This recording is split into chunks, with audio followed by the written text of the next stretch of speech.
Inside Michigan Basketball is presented by Meyer. The Pacific Northwest is known for its rugged terrain, much like the Big Ten landscape, and you need a variety of skills to traverse this territory. Guile, cunning, and fearlessness. Michigan putting all those on display this week with their trip to Washington and Oregon. Let's play with great pace, share it, relocations on penetration. They're going to try to pack the paint and force us to hit shots. Be aware of some zone also. Flow right in the same concepts. We can pass, corner cut, get it to the middle, get out of the middle, against zone, we'll get whatever we want. Remember, offensive glass equals stops. Every offensive rebound equals a stop. We didn't have to get at the other end. Defensive keys, communication, and hits. Communication, their best chance of winning today is offensive rebound, kick out threes. And our communication, as we saw in the Wisconsin game, it wasn't our schemes, it wasn't our talent, it wasn't anything. We had a breakdown in communication, talking and listening. Let's make sure we're elite in that area today. Guys, our next step is the maturity piece, where we are the exact same no matter who we play, where we play, the level of maturity, and then connectivity. This is the time of the year teams go one of two directions. They either grow together or they start splintering apart. We are going to be a team that continues to grow together. This is a part of our journey. Let's go play good 40 minutes of basketball, frame by freaking frame. Let's get out there. The Ducks were playing without two of their best players, and the Wolverines intended to send a message early. Up ahead, Simpkins goes for the jam, and a chase down block by Axel Lendeborg. Last touch to Oregon. Michigan has struggled from distance recently, but warmed up from deep out of the gate on a court labeled with the words, "Deep in the Woods." Lendeborg right elbow, jumping pass left corner. Here's Burnett, a pop-up three. That one smooth and good. Jumping pass over to Kaysen, left corner, rainmaking three. Good, a swish for LJ. Kwame Evans Jr. almost single-handedly kept Oregon in the game in the early going. He scored 12 in the first frame. Then Namari Burnett turns up the heat on defense. Shot clock at 5, left side Evans. Had it poked away by Burnett. Clean runway for Namari. Bobbles it, got it back, and thumped it down with two hands. Namari Burnett, a personal 5-0 counterpunch. After leading by as many as 9, Michigan went cold and the Ducks stormed all the way back. Left wing Simpkins. Drives it on Mara to the cup, laid it up and in. And then this happened at the first half buzzer. Lane at the right wing with 3. Crosses over, right point 3 at the buzzer is good. And a huge turn of events. Wei Lin at the horn. Oregon led by 1 after 20 minutes. Second half, after trading buckets for a few minutes, Michigan picked up the pace offensively with the Dai Mara in the middle of it. Jumping past Mara, one dribble, spins into a double, leans in, flip it to a cutting Burnett, who dunks it down with a soaring right baseline drive. Dump it down Mara. He thought about the heat check, made the smarter play. Mara underneath the cup, and he lassos a jam over a couple of dunks.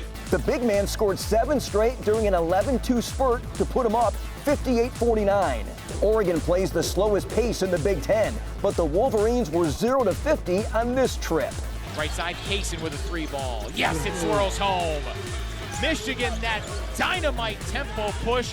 LJ Kaysen, always a shot of energy off the bench. Watch this dish. Extra pass right side, Kaysen met by Simpkins, drives in, floats it up the but a follow jam from Rez. Give Oregon a ton of credit. They played hard and made a ton of big shots. Sean Stewart led them with 22. But the Wolverines kept their composure down the stretch to close out the win. Elliot Cadeau led the way with 17. Michigan trying to close, left of the lane. Here comes Cadeau, scooping layup, good. EC's got 14. 81-71 the final from Eugene. They came out with and gave us every punch that they had. We really started slacking off a little bit once we took the lead. I guess we just didn't have a serious or mature approach, which is something we have to work on moving forward. But our defense traveled today, like I said in the last interview, and whenever that travels, that pretty much gets everybody else going. Like Rez couldn't play first half, we needed him big time, and he showed up in the second half for us just with his energy. You know, our level of focus wasn't as good as it needed to be in the first half, but we turned that around in the second half, and that's a sign of a championship team. How do you sum up this West Coast swing?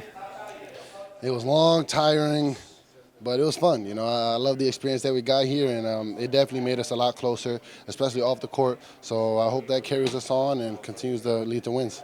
How do you sum up this West Coast trip? I sum it up like a B+.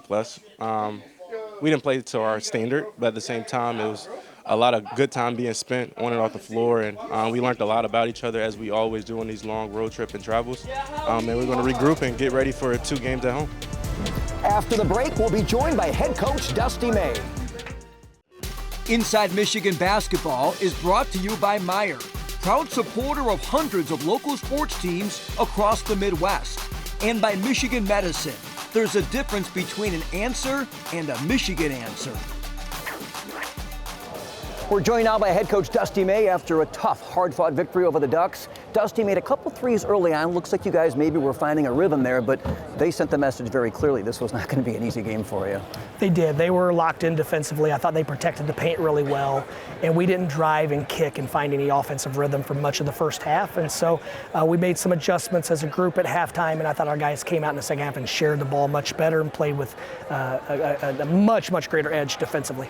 Rez getting an early foul trouble really had to force you to change some things. Talk about that and kind of how the game played off of that situation. Well, we look at Rez as an all Big Ten, All-American type of player, so anytime he's not able to play with the physicality and the aggressiveness that he typically does because of foul trouble, and then also his minutes being limited because of the same trouble, it's tough for the group. But luckily we have Will Cheddar, and obviously I thought Yaxel played he exerted as much energy on the defensive end all year, and I thought Adai had another really good second half. He stopped settling for the 12-foot hooks and started finishing better around the basket. So credit to our guys. They played with much more force and edge in the second half than they did the first.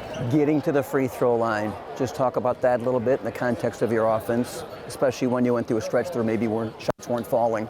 Yeah, I thought we were able to get in the paint, and our bigs, especially Rez and Adai once, were able to duck in and seal out their fives, which gave us angles. And then when we didn't, we were able to drive that space and create the contact and get to the free throw line. And then it's nice to see the big fella Adai step up and make those free throws. You feel bad for him because I don't think he's missed one right or left all year. It's been long and straight. So to see him step up with confidence and make the free throws was big tonight. They made some shots, but 7 block shots by you guys tonight. That was a huge factor in this game, was it not? It was, and I thought they were a little bit skittish trying to finish at the rim late. You saw the one dump off the hit Merez's shoulder. So our guys did a really nice job of adjusting to when they stopped trying to finish at the rim, to staying at home and bluffing and stunting on them. And so I thought we had their guards in a pickle. And if their guards would have played with the same efficiency as their post players, then we could be leaving here with a loss. You talked about adjusting for the second half, but if you could talk about that in the context of composure and your guys kind of doing that on the fly, how good are they at that?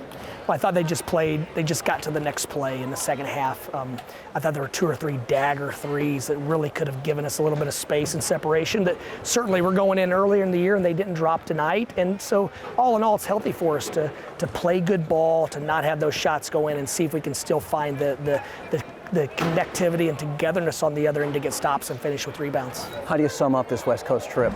Very productive, these guys, their experience probably matters too much to us, but for all of our team to come out and experience the 2 Pacific Northwest states, a lot of them had never been here before, and see where a guy like Winters Grady's from. And so, I think overall a really cool experience outside of basketball. And then when you can leave with 2 double-digit road wins on the West Coast, we're not taking that for granted, especially when you're playing against programs like these 2 and a legendary Hall of Fame coach like Coach Altman. Up next, the Wolverines started their West Coast trip with a win in Seattle. Guys, let's dominate on the glass. I think they're going to try to control tempo and play slow against us. Let's make sure we punish them. We get on the offensive glass. Let's share the ball. Let's be a team. When everybody leaves here and I say, man, that team shares the basketball. Defensively, communication and 50-50 basketball. So keep it real simple. Win the game in the trenches. So when you go on the road, we've got to do all the dirty work. We've got to win in the trenches. The screening, the winning catches, get lost in the fight. And fellas, when you become the show, when you start selling out these gyms, you have a responsibility to really be the harder playing team. Yep. We got to go out here and not wait on. We got to go take it from the jump and let these guys know, unlike what we did the other day.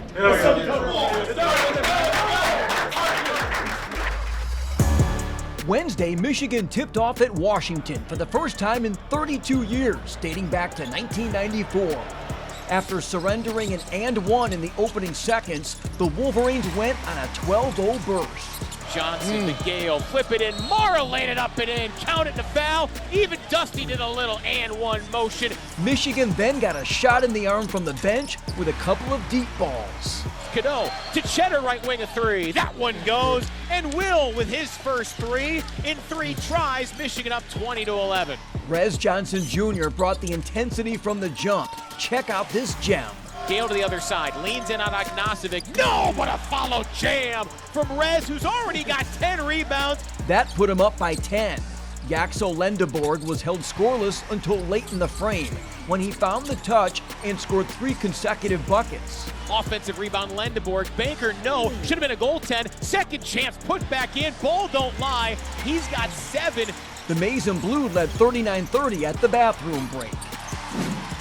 Second half, Michigan couldn't shake the Huskies, but their lead never fell to less than 5. The 3 bigs led the charge, combining for 50 points. Nolan feed, right corner. Lendeborg a 3. Yes, sir. 49-41 Michigan. Adai Mara scored 20 on 10 of 11 from the floor. Cadeau slips one in. Mara with bad intentions. Crunches it down over Kepnong. 53-43. Johnson Jr. put on the hard hat with 16 points and 16 rebounds, a career high on the glass. McKinney drives in, flings it up, no, but Johnson comes up with a rebound and the putback, double-double. And Lendeborg registered a cozy 14, including this thrilling finish. 2-hop rebound comes down to Gale, storming right to left, lead for Lendeborg, laid it up and in! What a move from Yax after a dynamite Gale feed. The Wolverines scored 50 points in the paint and turned back the Huskies 82-72, bouncing back from their first loss of the season. Our front line is going to get a lot of love, man, and that's great. I'm very happy for them. LJ, LA 6 assists, Namari, once again, let's stay together. Let's be happy for each other's success and know that it's my turn next or it's his turn next. It doesn't really matter. Let's stay together and keep being great freaking teammates, all right? All right, good job, man. Hard fought win. LJ had a terrific night. Jackson, we was able to get him some good looks. And obviously our big guys lead the way, but I think it was just a great job of us hanging our hats defensively and able to get stops, and we was able to fuel our offense. Well, I have to give the credit to the guards. They're the guys who has to pass the ball to us. So yeah, I think we just got to keep going and keep playing with our strengths. Today was being in the paint. Some games we going to hit more threes. So a good thing of this team, I think, is like every game is going to be a different player, you know. So, but I'm happy that I was able to help my team today. And yeah, it's just the most important thing is that we got the dub. So we did good.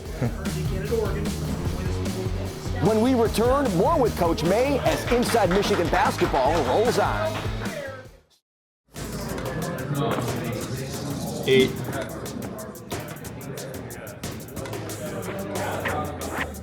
Back with Coach May, you said something interesting earlier this week about a lot of these guys live alone. Bonding, chemistry when you go on the road. Can you talk about that a little bit? Yeah, this group, this is my 25th year in college coaching, and obviously different eras and cultures change with the times, but to see how much quality time our guys spend together, you know, I'll go up and shower and come back an hour later, and guys will still be in the meeting room playing cards, playing board games, watching college games on TV. So it's really cool to see a group that, because of that, they're going to have lifetime relationships and lifetime memories other than just winning 2 road games. And you know, as we all know, the final scores and the games fade and the relationships are there. And so I think these guys are developing lifelong friendships and relationships. It's very clear they're not just passing time. It really feels pure, doesn't it?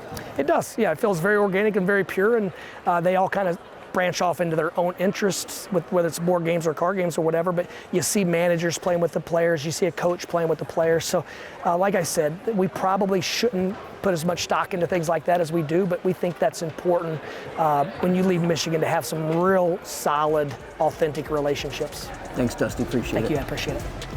Still to come, history was made at Chrysler last week as a jersey hit the rafters. The women tipped off the week January 11th with a 26-point win over Wisconsin at Chrysler. Michigan opened the game on a 16-0 run, with 6 different Wolverines scoring during that stretch. 4 players reached double figures. Olivia Olson led the way with 21 points and 6 rebounds. Tiala Delfas notched 18 points and grabbed a team-high 10 rebounds. Mila Holloway added 18 points and 6 boards, while sophomore Kendall Dudley chipped in with 11 and 8 off the bench. Senior Brooke Quarles-Daniels hit a milestone. The Macomb, Michigan native joined the 1,000 career point club after scoring 8 against the Badgers. Michigan ran its win streak to 4 games Thursday night after beating Illinois 85-69. The Wolverines went ahead 5-zip and never trailed. Olivia Olson led the way again with 21 points. The home team took a 15-point cushion into the third quarter before the Illini went on a run, trimming the lead to only 5. But a 13-0 Maize and Blue counterpunch put the game away midway through the second half. Cut off back to Olson. Spinning on Wallace. Pass to a cutting Delfas. What a find and a foul. Oh, how did that pass get through from Olivia Olson? Delfas, Holloway, and Silas Swords all produced double-digit points for Michigan, who traveled to Newark, New Jersey Monday for the Coretta Scott King Classic against number 5 Vanderbilt on Martin Luther King Jr. Day. History was made last week when Michigan retired the jersey of a women's player for the first time ever. Between 1978 and 1982, Diane Deets set the program's all-time scoring record with 2,076 points, a mark that stood for 35 years. Remember, there was no three-point line in those days. Diane was 12 years old in 1972 when Title IX passed, giving more opportunities for women and girls to play organized sports. You don't think of yourself as a trailblazer. You did what you did when you did it. When I was their age, I wasn't watching women play basketball. I was watching my brothers play basketball or college men play basketball. I didn't think anything of it. Deets is one of 2 Wolverines in the Academic All-American Hall of Fame and was Michigan's first female recipient of the Big Ten Medal of Honor her senior season. There were women right here, Phyllis Oker, Marie Hartwig, that were fighting for women to be able to play sports here. And because of them, I got an opportunity, and it just happened to be right place, right time for me.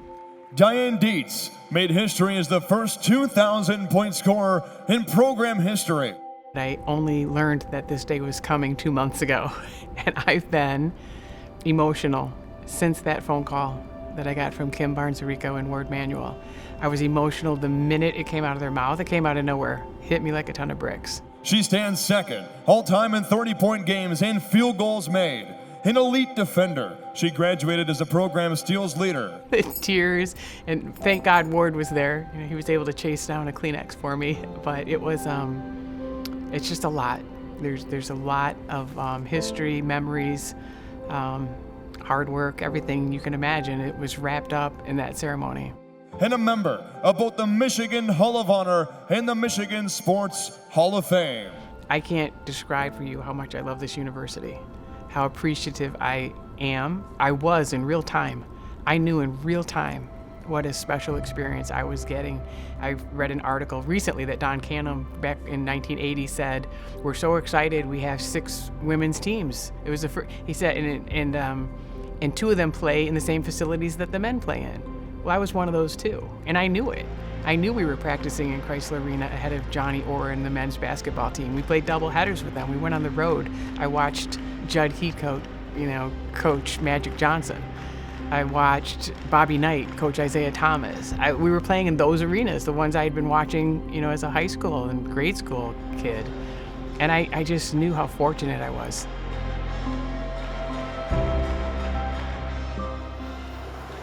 Deets was named the Big Ten's Director of Communications in 2010, and then in 2014 was named Deputy Commissioner. And speaking of jerseys going up into the rafters, there'll be another one this Friday when Trey Burke's number 3 is hoisted before the Wolverines take on Ohio State. But before that, the Hoosiers come to town for a Tuesday night tilt. We'll break them both down for you on the next edition of Inside Michigan Basketball. We'll see you then. Inside Michigan Basketball is brought to you by Meijer. proud supporter of hundreds of local sports teams across the Midwest.